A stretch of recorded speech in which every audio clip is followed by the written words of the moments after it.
Hey everyone and welcome back to the channel. So in today's video I'll be showing you how you can add end screens to your YouTube videos on an iPad. What you want to do, you want to go to Safari and type in youtube.com.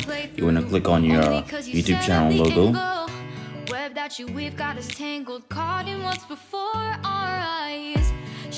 And then you want to tap on YouTube Studio.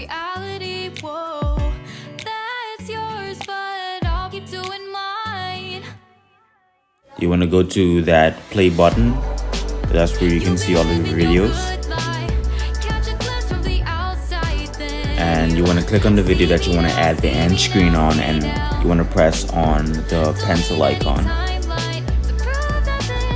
And then you tap on end screen and hit the pencil icon there. Once you have done that, select the layout that you want to add on to your YouTube video. And make sure that you add it to the end of the video where there's less footage or unnecessary footage that you wanna put the end screen on. You can just do that, and then all you have to do is click save. And that's just about it. Thank you guys so much for watching.